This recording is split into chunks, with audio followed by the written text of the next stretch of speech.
فرزند زہرا یہ حالات برے ہیں۔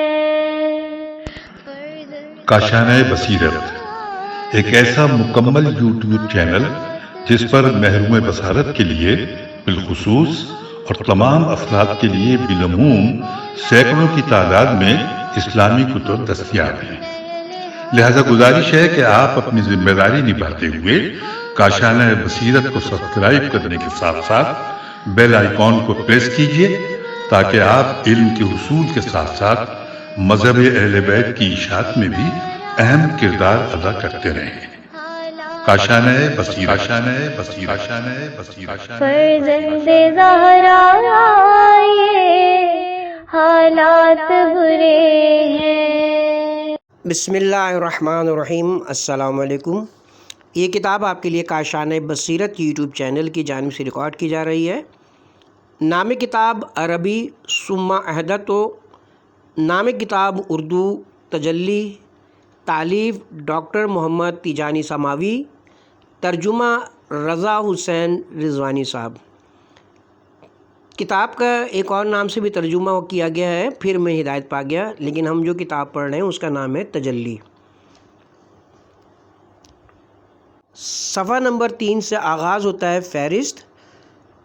شکر و سپاس صفحہ نمبر 7، کچھ یادیں کچھ باتیں صفحہ نمبر 9، خانہ خدا کی زیارت صفحہ نمبر 13، سفر وسیلہ ظفر صفحہ نمبر 24، مصر میں صفحہ نمبر 24، جہاز میں ملاقات صفحہ نمبر 28، پہلی بار عراق میں صفحہ نمبر 35، عبد القادر جیلانی اور امام موسیٰ کاظم علیہ السلام صفحہ نمبر 37، بدگمانی اور تردید صفحہ نمبر 45، نجف اشرف کا سفر صفحہ نمبر 51، علماء سے ملاقات صفحہ نمبر 54، سید محمد باقر صدر سے ملاقات صفحہ نمبر 63، تشکیک اور تشویش صفحہ نمبر 74، حجاز کا سفر صفحہ نمبر 82، تحقیق کا آغاز صفحہ نمبر 95، تحقیق کی گہرائیوں میں صفحہ نمبر 98، صحابہ کے بارے میں شیعہ سنی نظریہ صفحہ نمبر 98،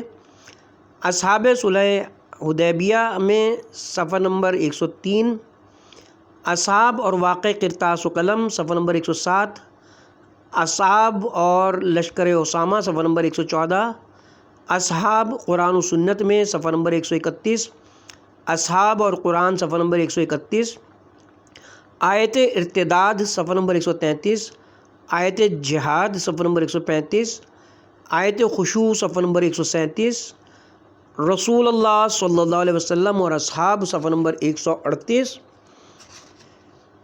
حدیث حوض صفحہ نمبر 138، حدیث دنیا طلبی صفحہ نمبر 139، اصحاب ایک دوسرے کی نظروں میں صفحہ نمبر 141، اصحاب نے سنت رسول کو بدل دیا صفحہ نمبر 141، اصحاب نے نماز تک بدل دی صفحہ نمبر 145، اصحاب خود اپنے خلاف گواہی دیتے ہیں صفحہ نمبر 147، شیخین کی اپنے خلاف گواہی صفحہ نمبر 148، تحویل مذہب صفحہ نمبر 166، ایک عالم سے گفتگو صفحہ نمبر 167، شیعہ ہونے کا سبب صفحہ نمبر 183، خلافت پر نص صفحہ نمبر 183، فاطمہ اور ابو بکر میں رنجش صفحہ نمبر 187، علی سزاوار اتباع صفحہ نمبر 191، اتباع علی کے وجوب پر احادیث صفحہ نمبر 198، حدیث مدینہ صفحہ نمبر 198، حدیث منزلت صفحہ نمبر 201،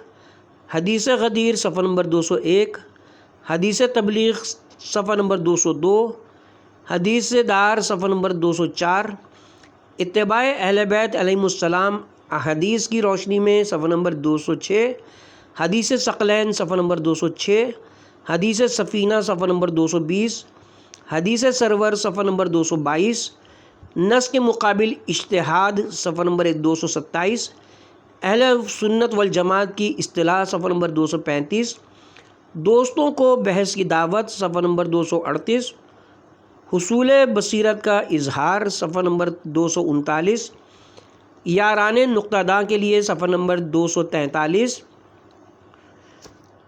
اس کے ساتھ ہی فہرست اپنے اختتام کو پہنچیں۔ صفحہ نمبر 5 پہ عہدہ۔ میری یہ کتاب سادہ اور بے غل و غش ہے۔ یہ ایک داستان مسافرت اور ایک کشف نو کی داستان ہے۔ یہ فنی یا طبیعیاتی دنیا کا اکتشاف نہیں بلکہ دینی فلسفوں اور نظریوں کے سمندر میں اعتقادی جزیرے کا اکتشاف ہے۔ یہ کشف سب سے پہلے عقل سلیم اور پاکیزہ ذہن پر منحصر ہے جو انسان کو جملہ مخلوقات سے ممتاز کرتا ہے۔ اس لیے میں یہ کتاب ہر اس عقل سلیم کو ہدیہ کرتا ہوں جو حق کو پہچان کر اسے باطل کے خرمن میں سے چن لیتی ہے، باتوں کو عدل کے ترازو میں تولتی ہے اور حرف و کلام میں جو کچھ منطقی اور متین ہے اسے شیریں اور دلربا سے جدا کرتی ہے۔ ارشاد اقدس الہی ہے، جو لوگ بات سنتے ہیں پھر اس میں سے بہترین کی پیروی کرتے ہیں، بے شک اللہ انہی کو ہدایت دیتا ہے اور وہی عقل مند ہیں۔ میں اپنی کتاب ان سب لوگوں کو ہدیہ کرتے ہوئے اللہ سبحانہ و تعالیٰ سے دعا کرتا ہوں کہ وہ ہمارے دلوں کو ہماری آنکھوں سے پہلے حق کو سمجھنے کے لیے کھول دے اور ہمیں حق و حقیقت کا رخ روشن دکھا دے، وہ خالص حق جس پر ہرگز غبار باطل کا شائبہ نہ ہو، تاکہ ہم اس کی پیروی کریں اور باطل کو ویسا ہی ہمیں دکھا دے جیسا کہ وہ ہے، تاکہ ہم اس سے دوری اختیار کریں اور ہمیں اپنے نیک بندوں میں سے قرار دے۔ بے شک وہ دعاؤں کو سننے اور قبول کرنے والا ہے۔ محمد تیجانی سماوی، تیونس۔ شکر و سپاس۔ شکر ہے پروردگار عالم کا جس نے انسان کو خالص مٹی سے پیدا کیا، اسے بہترین خد و خال دے کر اپنی جملہ مخلوقات پر برتری بخشی، اپنے مقرب فرشتوں سے اسے سجدہ کرایا، اسے وہ عقل عطا کی جو اس کے گمان کو یقین میں بدل دیتی ہے، اسے 2 آنکھیں، زبان اور 2 ہونٹ دیے اور اچھے اور برے دونوں راستے دکھا دیے، اس کے پاس رسول بھیجے کہ وہ اس کو بشارت دیں، متنبع کریں اور اس کو خواب غفلت سے جگا کر شیطان کی پیروی سے باز رکھیں، اور اس کو حکم دیا کہ وہ شیطان کی پیروی نہ کرے کیونکہ شیطان اس کا کھلا دشمن ہے، وہ صرف خدا کی عبادت کرے، سیدھی راہ پر کھلی آنکھوں اور مضبوط ایمان کے ساتھ چلے اور اپنے عقیدے میں دوستوں، رشتہ داروں اور باپ و داداؤں کی جو کہ بلا دلیل اپنے پرکھوں کی تقلید کرتے تھے ہرگز پیروی نہ کریں، اور اس شخص کی بات سے اچھی بات اور کس کی ہوگی جو اللہ کی طرف دعوت دے اور نیک عمل کرے اور کہے کہ بے شک میں مسلمانوں میں سے ہوں۔ سورہ حامیم سجدہ، آیت نمبر 33۔ درود و سلام ہو آقائے نامدار حضرت محمد مصطفیٰ صلی اللہ علیہ وآلہ وسلم پر، جو مسلمانوں کے پیغمبر اور بڑے بڑوں کے رہبر ہیں، جو کمزوروں اور مظلوموں کے ملجا و ماوا ہیں، جو بشریت کو جہالت اور گمراہی کی تاریکی سے نکال کر نور ہدایت کی طرف رہنمائی کرنے والے ہیں، اور جو دونوں جہان کے لیے سراسر رحمت بنا کر بھیجے گئے ہیں۔ اور درود و سلام ہو اہل بیت رسول پر، جن کو خدا نے اپنی دیگر مخلوقات پر برتری دی تاکہ وہ مومنین کے پیشوا، عارفین کے چراغ راہ اور مخلصین کے مقتدا ہوں، اور جن کی محبت کو خدا نے قرآن کریم میں واجب کیا، جن سے ہر رجس اور برائی کو دور کیا اور جن کو معصوم قرار دیا، اور جن کے بارے میں رسول خدا صلی اللہ علیہ وسلم نے یہ ضمانت دی کہ جو ہدایت کی اس کشتی پر سوار ہوگا وہ صحیح سلامت پار اتر جائے گا، اور ساتھ یہ تنبیہ بھی فرمائی ہے کہ جو اس کشتی میں سوار نہیں ہوگا طوفان گمراہی کی ہلاکت خیز موجیں اسے آخر کار ڈبو ہی دیں گی۔ خدا کا سلام اور رسول اسلام صلی اللہ علیہ وسلم کے اصحاب باصفا اور یاران با وفا پر، جنہوں نے آپ کی مدد کی اور آپ کی عزت اور دین کی بلندی کے لیے اپنی جانیں نچھاور کیں، اور حق کو پہچان لینے اور ذوق یقین پیدا کر لینے کے بعد اس کی پیروی کی، پھر آپ کے راستے پر ثابت قدم رہے اور اپنی طرف سے دین میں کوئی تبدیلی نہیں کی، اور اسلام جیسی عظیم نعمت پر خدا کے شکر گزار رہے۔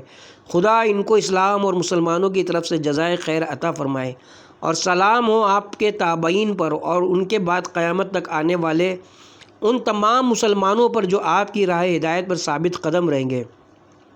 بار الہ میری اس ناچیز پیشکش کو قبول فرما اور میرے قلب کو منور فرما کہ تو ہی یقین محکم کی طرف میری رہنمائی کرنے والا ہے اور میری زبان کی گرہ کو کھول دے کہ تو اپنے مومن بندوں میں سے جسے چاہتا ہے حکمت عطا فرماتا ہے۔ بار الہ میرے علم میں اضافہ فرما اور مجھے اپنے نیک بندوں میں شامل فرما، آمین یا رب العالمین۔ صفحہ نمبر 9 ہیڈنگ ہے کچھ یادیں کچھ باتیں۔ میں وہ دن نہیں بھولا جب میرے والد مجھے اپنے ساتھ محلے کی مسجد میں لے گئے تھے۔ اس مسجد میں ماہ رمضان میں نماز تراویح ادا کی جاتی تھی۔ اس وقت میری عمر 10 سال سے زیادہ نہیں تھی جب انہوں نے نمازیوں سے میرا تعارف کرایا اور نمازیوں نے مجھے خوش آمدید کہا۔ مجھے پہلے سے معلوم تھا کہ مولوی صاحب نے مجھ سے 2 یا 3 راتوں کے لیے باجماعت نماز تراویح پڑھوانے کا پروگرام بنایا ہے۔ ویسے میری عادت ہی تھی کہ میں محلے کے دوسرے لڑکوں کے ساتھ باجماعت نماز تراویح میں شریک ہوتا تھا اور منتظر رہتا تھا کہ مولوی صاحب قرآن کے دوسرے نصف یعنی سورہ مریم تک پہنچیں۔ اس کا سبب یہ تھا کہ میرے والد اس امر کی بہت کوشش کرتے تھے کہ میں مکتب میں قرآن کریم حفظ کروں اور گھر میں بھی مولوی صاحب سے رات کو قرآن کا خصوصی درس لوں۔ مولوی صاحب جو ایک نابینا آدمی تھے، ہمارے عزیز تھے اور پورے قرآن کے حافظ تھے۔ چونکہ میں لڑکپن کی اس عمر میں نصف قرآن حفظ کر چکا تھا اور مولوی صاحب یہ چاہتے تھے کہ وہ دوسروں کو اپنی فضیلت بتائیں، اس لیے انہوں نے مجھے قرآن کے تجویدی مسائل بڑی محنت سے یاد کرائے اور کئی بار میرا امتحان بھی لیا۔ بالآخر میری طرف سے اطمینان کر لینے کے بعد انہوں نے مجھ سے امامت کرائی۔ میری تلاوت قرآن نیز میری امامت میں نماز مکمل ہونے پر جیسی کہ میرے والد اور مولوی صاحب کو مجھ سے توقع تھی، تمام حاضرین کو خوشی ہوئی۔ مولوی صاحب کو میری تعلیم پر سراہا گیا، والد صاحب کو مبارکباد دی گئی اور سب لوگوں نے نعمت اسلام پر اور شیخ کی برکات پر اللہ کا شکر ادا کیا۔ شیخ سے پیر طریقت شیخ احمد تیجانی مراد ہے۔ مصنف کا خاندان ان دنوں شیخ کا مرید تھا۔ وہ دن میں نے ایسے گزارے جو ہرگز قابل فراموش نہیں ہے۔ وہ زمانہ میرے دل سے باہر نہیں جاتا۔ وہ شہرت، وہ ناموری، پھر یہ قصہ میرے محلے سے دور پہنچا اور اس کا شہرہ پورے شہر میں پھیل گیا۔ اس طرح رمضان کی وہ راتیں میری زندگی میں اپنی ایک خاص تاثیر چھوڑ گئیں اور مجھے دین سے اس قدر آشنا کر گئیں کہ اس کا اثر اب تک باقی ہے۔ جب میں افکار اور نظریات کے سنگم پر پہنچ کر الجھ جاتا ہوں تو اپنے اندر ایک انجانی طاقت محسوس کرتا ہوں جو مجھے سیدھی راہ کی طرف کھینچتی ہے، اور جب میں اپنے اندر شخصیت کی کمزوری اور زندگی کے کھوکھل ہونے کا احساس کرتا ہوں تو یہی یادیں مجھے بلند ترین روحانی درجات تک لے جاتی ہیں اور میرے دل میں ایمان کا شعلہ روشن کرتی ہیں۔ اس طرح ذمہ داری ہر چند کے بڑی ہوتی ہے، میں اسے نبھانے کا حوصلہ پیدا کر لیتا ہوں۔ گویا وہ ذمہ داری جو میرے والد نے یا در حقیقت مولوی صاحب نے اس لڑکپن میں وہی امامت کی ذمہ داری میرے سپرد کی، اس نے مجھے ایسا احساس رکھنے پر مجبور کیا کہ میں جس درجے تک پہنچنے کی طرف مائل تھا اس درجے تک پہنچوں، یا کم از کم یہ احساس تازہ رہتا تھا کہ مجھ میں کمی ہے۔ میں نے لڑکپن اور جوانی کی جو عمر اپنی خاندانی وجاہت کے ساتھ گزاری ہے وہ اگرچہ کھیل کود سے خالی بھی نہیں تھی مگر زیادہ تر تقلید اور آگہی سے عبارت تھی، اور برابر اللہ تعالیٰ کی عنایت میرے شامل حال رہی کہ میں اپنے تمام بھائیوں کی بنسبت زیادہ متین اور سنجیدہ تھا، اور یہ کہ میں ہمیشہ معصیت اور تہمت کی جگہوں سے دور رہا۔ یہ نہ بتانا بڑی ناقدری ہوگی کہ میری شخصیت کی تعمیر میں میری والدہ کا بڑا حصہ ہے۔ میں نے جب ہوش سنبھالا تو دیکھا کہ وہ مجھے قرآن کی صورتیں یاد کرا رہی تھیں اور نماز و طہارت کے مسائل سمجھا رہی تھیں اور مجھ پر بے انتہا توجہ دیتی تھیں۔ میں ان کا سب سے پہلا بیٹا تھا اور وہ ایک ہی گھر میں دوسری خاتون سوکن کو دیکھتی تھی جو ان سے برسوں بڑی تھی، جن کے فرزند میری والدہ کی عمر کے تھے، لہٰذا وہ میری پرورش اور پرداخت کے ذریعے اپنے آپ کو تسلی دیتی تھی، گویا اپنی سوکن اور اپنے شوہر کے بیٹوں کے ساتھ ایک مقابلے میں شریک تھیں۔ میرا نام تیجانی ہے، یہ نام میری ماں نے رکھا۔ یہ نام پوری سماوی فیملی میں ایک امتیازی حیثیت رکھتا ہے۔ ہماری پوری فیملی اسی روز تیجانی کی حلقہ بگوش ہو گئی جب پیر طریقت شیخ احمد تیجانی کے ایک صاحبزادے الجزائر سے قفصہ پہنچے۔ قفصہ تیونس کا ایک شہر ہے جہاں مصنف کی پیدائش ہوئی اور دارالسماوہ میں مہمان ٹھہرے۔ اہلیان شہر خصوصاً پڑھے لکھے اور متمول افراد نے یہ صوفیانہ مسلک اختیار کیا اور اس کی تبلیغ بھی کی۔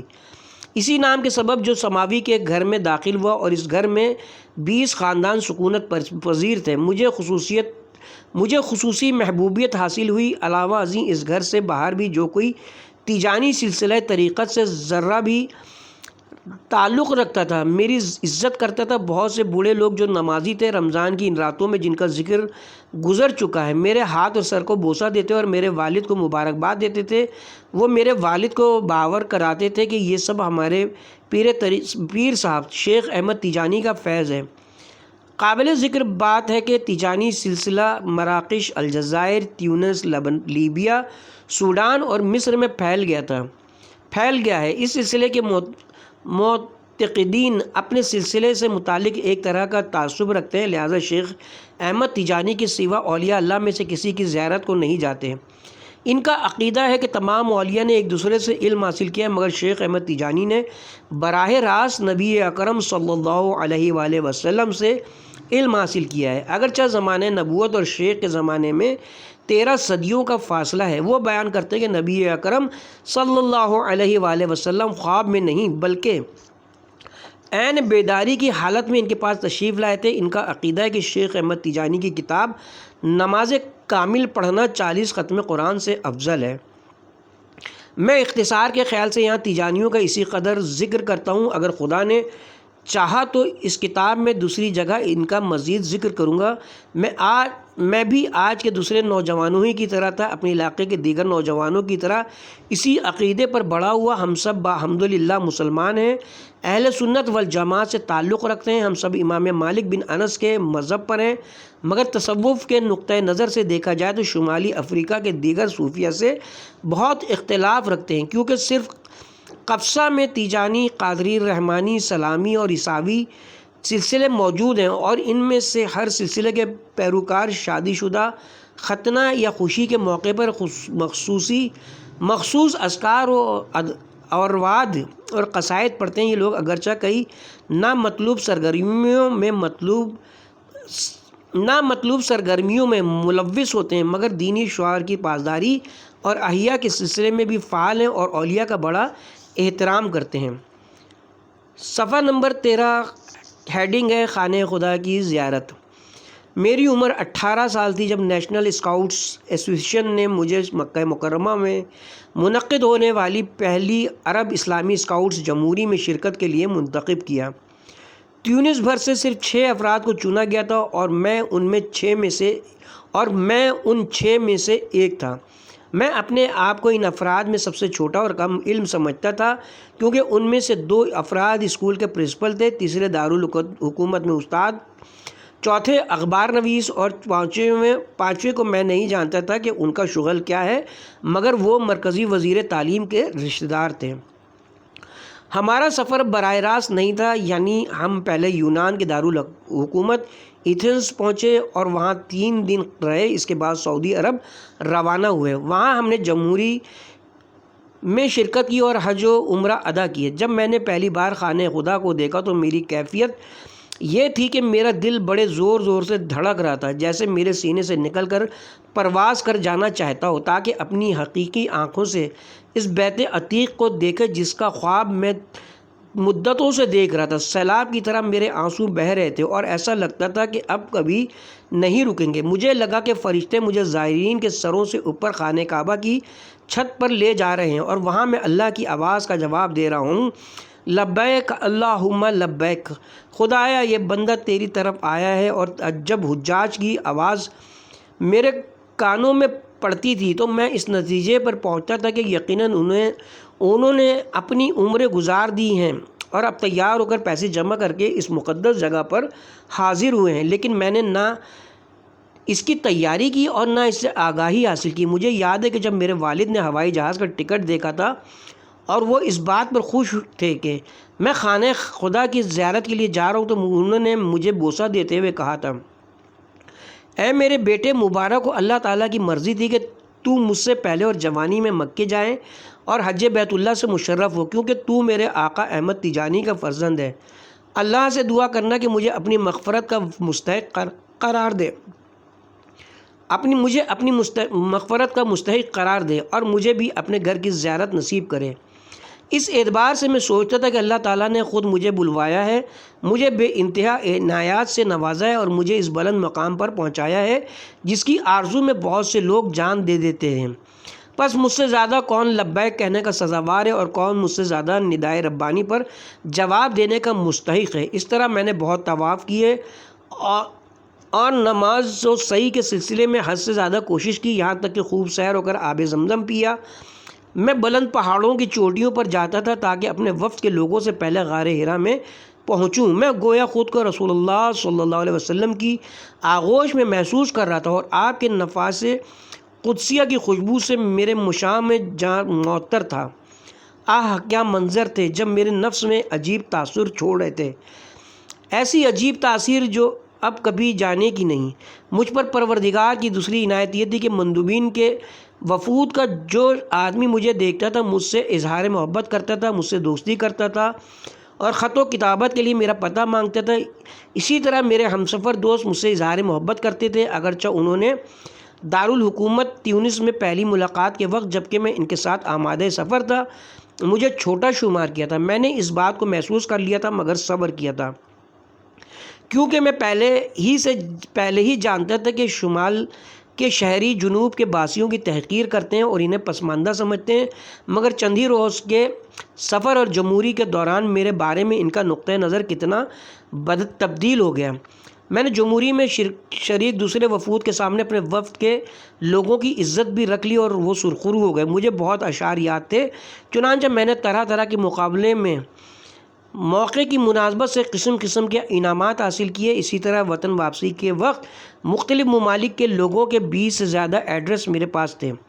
سعودی عرب میں میرا قیام 25 دن رہا۔ اس دوران بیشتر ملاقاتیں علماء سے رہیں، میں نے ان کی باتیں سنی۔ اس کا نتیجہ یہ ہوا کہ میں کسی حد تک وہابیت کے عقائد سے متاثر ہوا۔ اب میری آرزو یہ تھی کہ دوسرے مسلمان بھی ان عقائد کے حامل ہوں۔ میں شروع میں یہ خیال کرتا تھا کہ یقیناً اللہ تعالیٰ نے ان لوگوں کو اپنے دوسرے بندوں کے درمیان اپنے گھر کی حفاظت اور نگہبانی کے لیے چن لیا ہے۔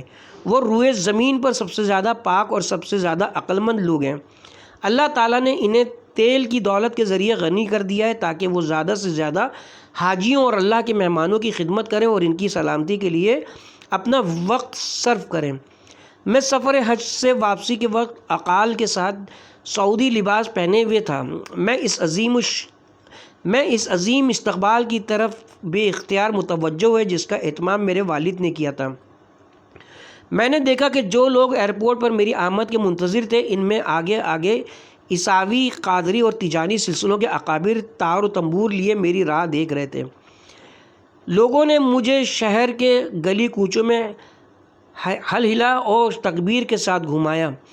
میں جس مسجد میں جاتا لوگ مجھے چند منٹ ممبر پر کھڑا کر دیتے تاکہ مجھ سے ملاقات کے لیے دوڑیں اور مسافے کے لیے جلدی کریں۔ شہر کے بڑے بوڑھوں خانہ خدا اور روضہ رسول کی زیارت کے طفیل میرے بوسے لے رہے تھے، خصوصاً اس لیے کہ انہوں نے اس وقت تک میری عمر کا کوئی حاجی نہیں دیکھا تھا۔ جی ہاں، قفصہ میں ایسی کوئی مثال نہیں ملتی تھی۔ میں نے ان دنوں اپنی عمر عزیز کے بہترین دن گزارے، مگر اب وہ شب و روز و ماہ و سال کہاں۔ معززین شہر ہمارے گھر آتے، مجھے مبارکباد دیتے اور میرے لیے دعا کرتے تھے، اور بہت سے لوگ مجھ سے درخواست کرتے تھے کہ میں اپنے والد کے حضور سورہ فاتحہ اور دعا پڑھوں۔ مجھے بعض اوقات شرم آتی تھی اور بعض اوقات شوق ہوتا تھا۔ مجھے یہ بات نہیں بھولتی کہ جس وقت میری ملاقات کو آنے والے واپس لوٹ جاتے، میری والدہ میرے گلے میں تعویذ ڈال دیتی اور مجھے بخور کی دھونی دیتی تاکہ میں نظر بد سے محفوظ رہوں۔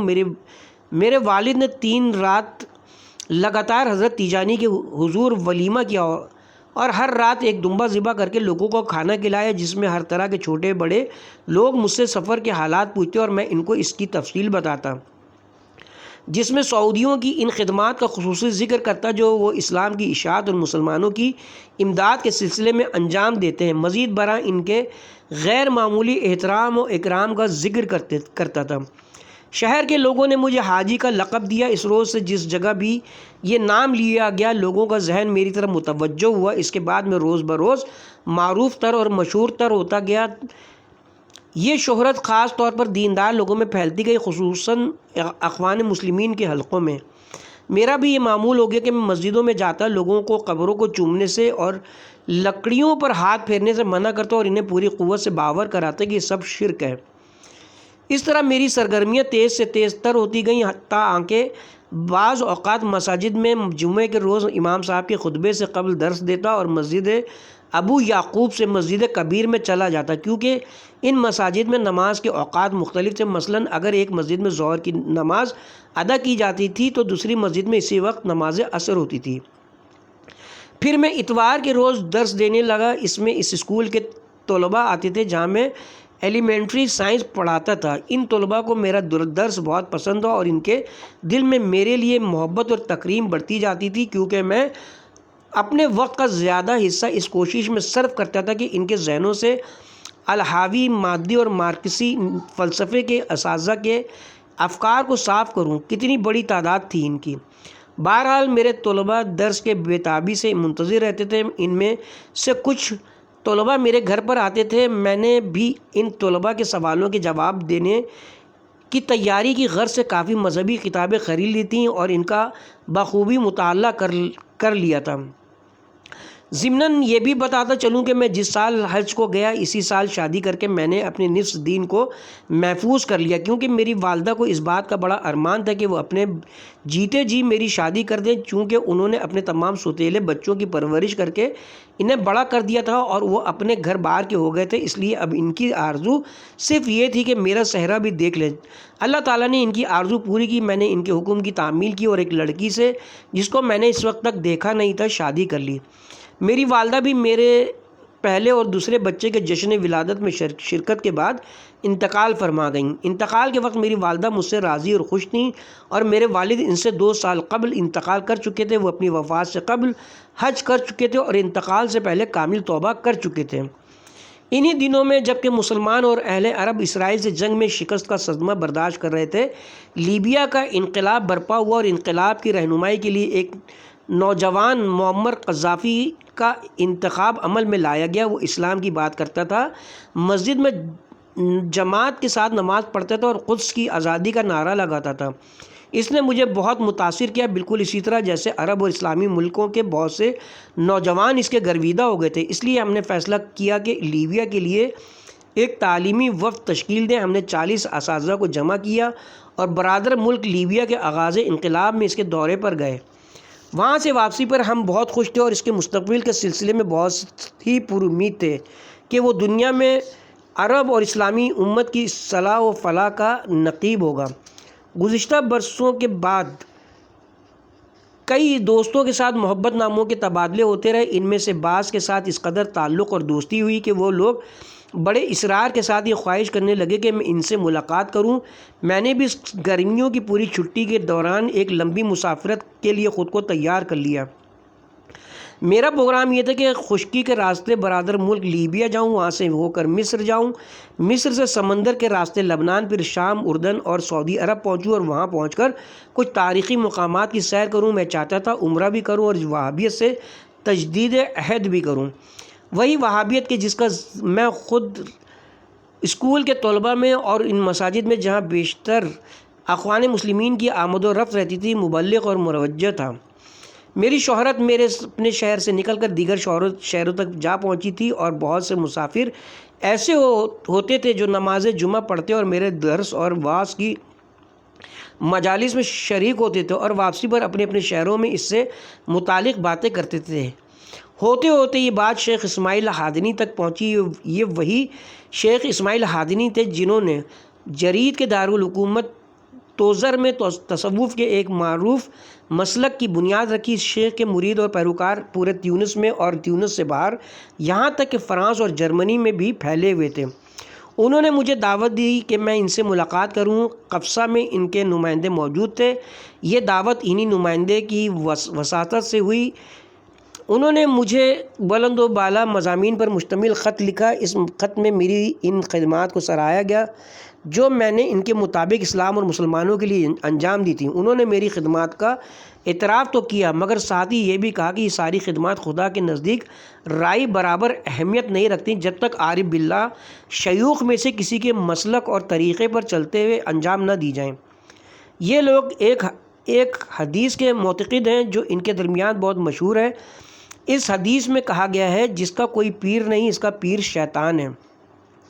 اور اسی طرح وہ مجھ سے کہتے تھے لازم ہے کہ صوفیہ میں سے کوئی آپ کی غلطیاں رفع کرے ورنہ آپ کا آدھا علم ناقص ہے۔ پھر وہ مجھے خوشخبری دیتے تھے کہ صاحب الزمان نے مجھے لوگوں کے درمیان منتخب کر لیا اور میں شیخ کے خاص الخاص لوگوں میں شامل ہو گیا ہوں۔ یہ لوگ صاحب الزمان سے وہی شیخ اسماعیل مراد لیتے تھے۔ یہ خبر سن کر میں اتنا متاثر اور خوش ہوا کہ میں وفور جذبات سے رو پڑا۔ میں اسے بھی اللہ کی نعمتوں میں شمار کرتا تھا اور سوچا تھا کہ اللہ تعالیٰ مجھے برابر بلند سے بلند مقام پر پہنچانا چاہتا ہے، کیونکہ میں ماضی میں ہادی الحفیان کا پیرو تھا جو اکابر صوفیہ میں سے ہیں اور ان سے بہت سی کرامتیں بھی منسوب کی جاتی ہیں اور میں ان کے خاص عقیدت مندوں میں شمار ہوتا تھا۔ اسی طرح میں دیگر صوفیہ کے مسلک سے وابستہ تھا جن میں شاخ صالح اور شیخ عبد القادر جیلانی بھی شامل تھے، اس لیے میں بڑی بےتابی کے ساتھ شیخ اسماعیل ہادنی سے ملاقات کا بھی منتظر تھا۔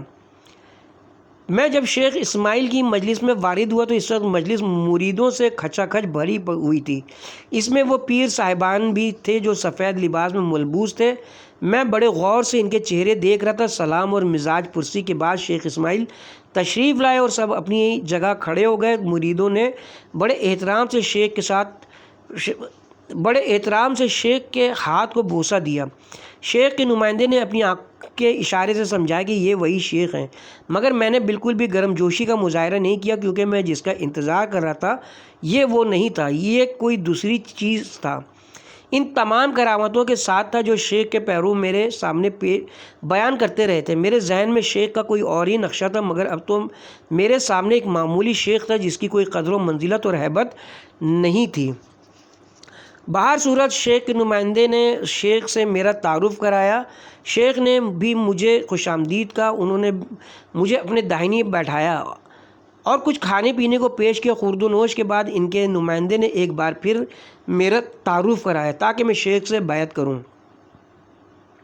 بیعت کے بعد سب لوگوں نے مجھے تہنیت پیش کی، مبارکباد دی اور سب نے میرے بوسے لیے۔ ان لوگوں کی باتوں اور ان کی تبریک سے میں نے یہ نتیجہ نکالا کہ یہ لوگ مجھے کچھ زیادہ ہی جانتے ہیں، لہٰذا اس غرور نے مجھے یہ جرت بخشی کہ سوال کرنے والوں کے شیخ نے جو جوابات دیے میں ان میں سے بعض پر اعتراض اور اشکال کروں اور اپنے اشکال کو قرآن و سنت سے محکم کروں۔ لیکن حاضرین میرے اس بچپنے اور نادانی سے بہت ناراض ہوئے اور انہوں نے اس کو شیخ کے حضور سوء ادب جانا، کیونکہ ان کی عادت تھی کہ وہ شیخ کی اجازت کے بغیر ان کے سامنے لب کشائی نہیں کرتے تھے۔ شیخ نے صورتحال کو بھانپتے ہوئے ہوشیاری سے کام لیا اور میری باتوں سے چشم پوشی کرتے ہوئے کہا، جس کا آغاز سوزا ہے اس کا انجام درخشاں ہے۔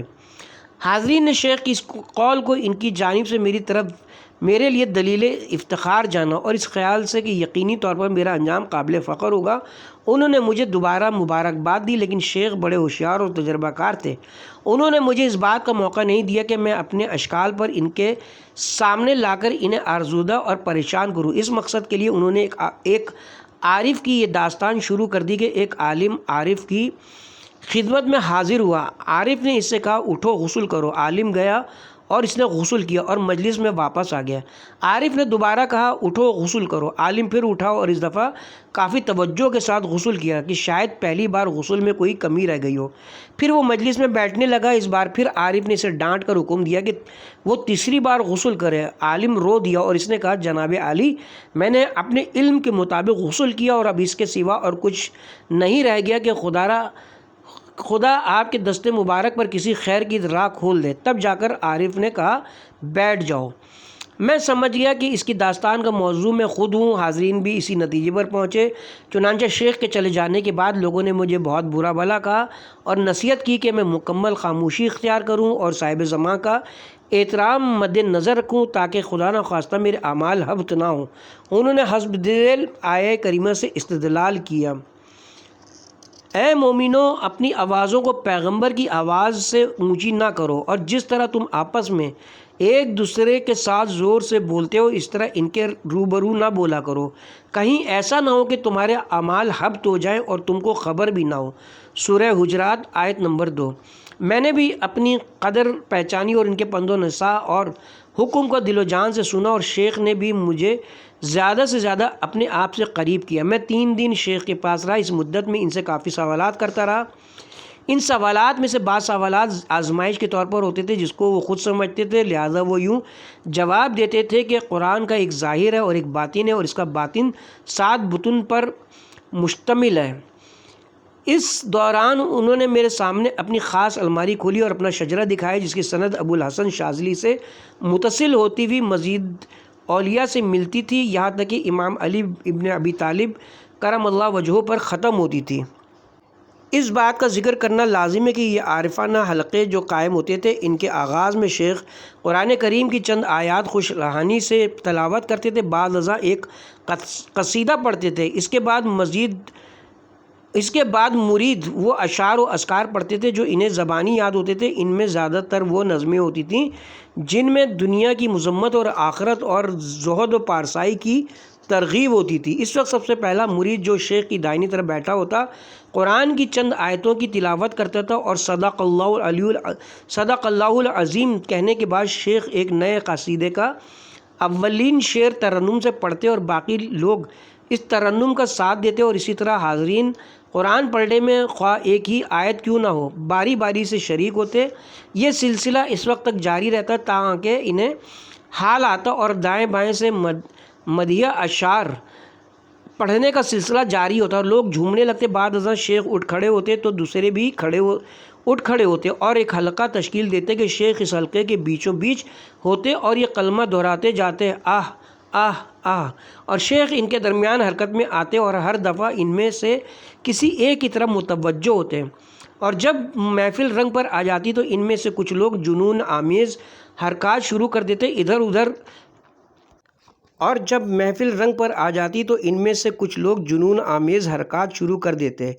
ادھر ادھر کود پھاند مچاتے اور ایک خاص آہنگ میں صدائیں بلند کرتے جو کبھی کبھی بے حد رنج آور اور تھکا دینے والی ہوتی، یہاں تک کہ پھر آہستہ آہستہ سکون لوٹ آتا اور شیخ کی زبان سے ایک اختتامیہ قصیدے پر یہ سلسلہ تمام ہو جاتا۔ اس کے بعد سب لوگ بیٹھ رہتے اور شیخ کے سر اور کاندھے پر بوسوں کی بارش کرتے۔ میں بھی ان میں سے بعض آوازوں اور حرکتوں میں ان کا ساتھ دیتا، ہر چند کہ مجھے اس سے تسلی نہ ہوتی، میں اپنے اندر ایک طرح کے تناقض کا احساس کرتا تھا، کیونکہ میرا عقیدہ یہ تھا کہ غیر اللہ سے توسل نہیں کرنا چاہیے۔ اسی لیے میں زمین پر گرا اور بہت رویا، کیونکہ میں دو متناقض راستوں پر سرگرداں پھر رہا تھا۔ ایک راستہ صوفیوں کا تھا جس کے مطابق انسان فضائے روحانی میں زندگی بسر کرتا ہے، اس کے وجود کی گہرائیوں میں زہد، پارسائی اور تقوی پیدا ہوتا ہے، اور انہی اولیاء و صوفیہ کے راستے پر چلنے سے قرب الہی حاصل ہوتا ہے۔ دوسرا راستہ وہابیت کا تھا، جس سے میں نے یہ سیکھا تھا کہ توسل کے یہ تمام طریقے اللہ کے ساتھ شرک ہیں اور اللہ شرک کی ان تمام اقسام کو ہرگز نہیں بخشے گا، اور جب رسول اللہ صلی اللہ علیہ وسلم سے توسل کرنا کوئی فائدہ نہیں دیتا تو پھر اولیاء اور صوفیہ سے توسل کرنا چی معنی دارد۔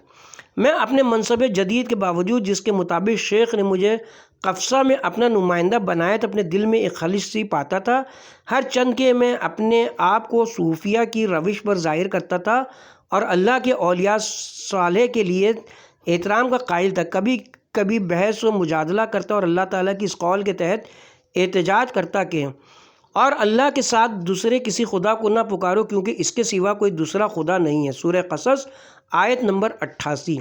اور اگر کوئی مجھے جواب دیتا، اے ایمان والو خدا سے ڈرو اور اس کے قرب کا وسیلہ تلاش کرو، سورہ مائدہ آیت نمبر 35، تو میں فوراً اس کا جواب دیتا، یہ وہی جواب ہوتا جو سعودی علماء نے مجھے سکھایا تھا کہ وسیلہ وہی صالح عمل صالح ہے۔ بہرحال میں نے وہ دن بڑے اضطراب میں گزارے۔ کبھی یوں ہوتا کہ کچھ مرید میرے گھر آتے اور ہم رات گئے تک وہی صوفیوں کا حلقہ ذکر ان کے ساتھ برپا کرتے ہیں۔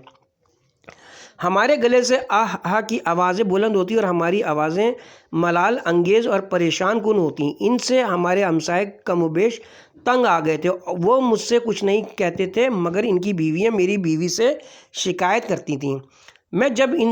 میں جب اس صورتحال سے آگاہ ہوا تو میں نے اپنے اس گروہ کے لوگوں سے کہا کہ ذکر کی یہ حلقے کسی دوسرے دوست کے گھر میں قائم کیے جائیں۔